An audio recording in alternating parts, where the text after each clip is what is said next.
Ahoy! I'm Captain Lawrence Yufa. On the last episode of Captain's Log, we discussed Ramesses III, the great land and sea battles, and the Bronze Age collapse. We now enter the Greek Dark Ages, which ended around 800 BC.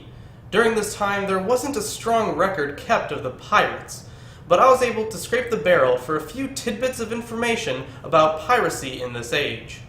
About halfway into the Greek Dark Age, piracy began to rear its ugly head once more. The 10th century BC brought us one of the first pirate havens in Crete. After the collapse of the Minoan civilization, the Dorian Greeks went to Crete to look for slaves.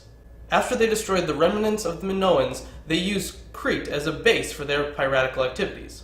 Crete was a great place to build a pirate stronghold. It was centered in between all of the great trading hubs of the era. This included Egypt, Greece, Asia Minor, and the rest of the Aegean. Pirates would wait in hiding until they spotted a merchant ship. That's when they would strike and make their money. The booty, and yes, the technical term for plunder is booty, usually consisted of all kinds of goods, but it usually consisted of slaves. Slaves were never really a big priority for pirates in that era. They were useful if you really needed to recruit or just wanted to make an extra buck. These Dorian pirates, usually just referred to as Cretan pirates, gained a foothold in the Mediterranean for quite a while. Up to the 5th century BC, actually, but we'll get to that. Here is where we have to discuss the writings of Homer. The Iliad and the Odyssey are not historical works. They are clearly mythological, and scholars realize this. But historians of this era are convinced that Homer was portraying the culture and society based on his contemporary world. He discusses pirates, and although these pirates are in no way historical, the writings do show the author's personal feelings about the pirates. He describes them as bringing harm, but he also points out that it's possible to achieve a high social status by being a pirate. That's something else that we'll get to entirely, but these are prerequisites necessary to understanding piracy in the Greco-Roman world. We have to remember that piracy is in the eye of the beholder.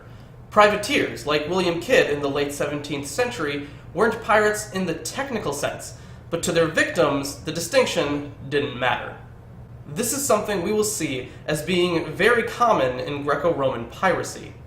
When it comes to the Greek Dark Age, we know a lot about travel and trade at sea, but we don't have very many good sources about piracy in the era. Aside from the Dorian Greeks turning Crete into their new pirate haven, we don't really have much to go on. Something that should be kept in mind, however, is that going pirating in the era was actually really easy. Aside from Crete being located in the prime spot for piratical acts, the Greeks had very specific trade routes. Without a good grasp on topography or navigation in general, ships had to stay pretty close to land so as to not get lost.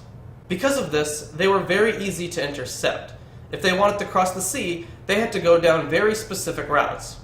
Routes which the Dorian Greeks knew just as well as the traders. That's pretty much all we know about piracy in the Greek Dark Age. The Dorians built a pirate haven on Crete, and their job was pretty easy. We know from historical records that seamanship wasn't always peaceful, but it's unclear if that was just simple warfare or if it was actually pirates. The world may never know. So, till next time, fair winds, for we may never meet here again.